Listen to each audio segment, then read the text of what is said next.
We may not be in a boat today, but the Maumee River is something I've been doing for a very long time. And here's a few tips and tricks that'll help you catch more fish and be a lot safer when you get in a river, whether it's the Maumee River like I grew up on, or somewhere a long way away that's got walleyes this spring.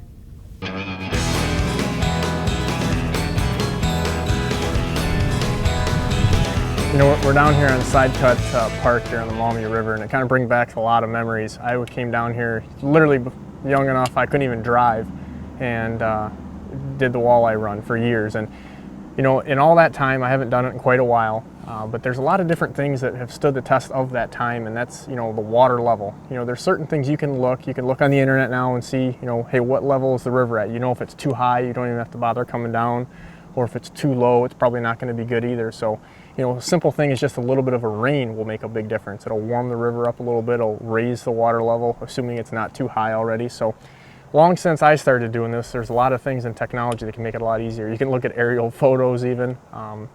And a lot of times, you know, you guys don't realize probably the best thing to learn about how to fish the Maumee River in the spring is to come here in the summertime.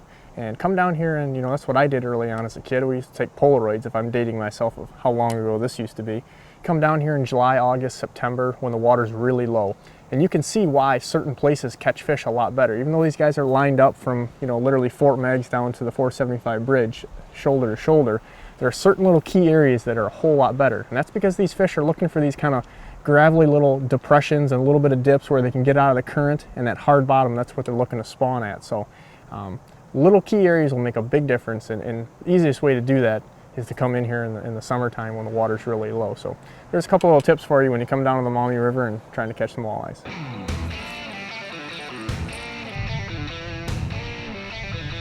Really, you don't need a lot of fancy equipment. Aside from your regular rod and reel that you're going to use in some different tackle, you need some stuff here like I've got on chest waders. It's pretty much a mandatory deal.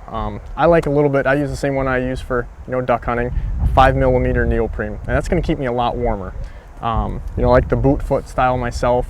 Make sure though that if you're buying a new pair, you don't get them where they're just fit you. You're going to want them a little bit big so that you can layer a nice pair of heavy socks and some pants underneath, because this water, you know, at 40 degrees, I mean, it's cold. In a couple hours of standing in it, I mean, you're going to be freezing. So neoprene is going to insulate you and keep you a lot warmer. Having them so they're not super tight, because you get that water pressure on you once you get in the river. It makes a really big difference to not have them super snug.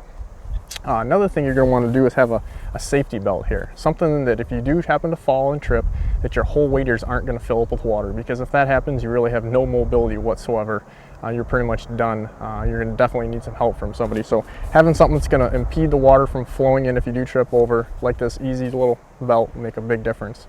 And when you are walking, you know, don't take giant steps like you're jumping, you know, through stairs or on a trampoline. You're going to want to just kind of feel your way through. Don't pick up one foot so far that you have all of your weight on one foot, because it's very slick. These rocks down here are covered with just muck and slime, and if you have all your weight on one foot, it's a bad deal, even if you're a pretty agile guy. So feel your way through, take your time, kind of almost slide your feet. It'll make a big difference in staying upright and not down.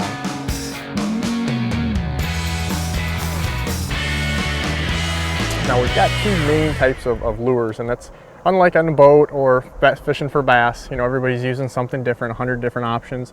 99% of the guys here are using one of two things, and the first is basically a Carolina rig. I mean, that's essentially what it is. We got a sliding sinker here, and we've got a little bead, and then we've got a swivel, okay? And that's it. That's going to stop that, and it's going to protect that knot. You're going to make sure that this leader is lighter than your main line, because you don't want to be tying on all this stuff the entire time. So if you're using 10-pound test on the main line, use an 8-pound leader, just something so you know that this is going to break first. A little swivel in there. Some guys, you know, there's a lot of different ways to do it, but that's probably the easiest and the easiest way to make connections when it's cold out. You can pre-tie some of these rigs, and then you go down to the leader length. This is about 18 inches. You know, you go too much farther and it's hard to cast. You go too much shorter, and it just doesn't seem to catch nearly as many fish. But in that foot to no more than probably 2 foot range, then you're down to a floating jig head. And the floating jig head is simple. The big thing to keep in mind here is the hook gap, okay? You can't have more legally down here this time of year, from the shank to the point in here where my finger's at. You can't have more than a 1/2 inch.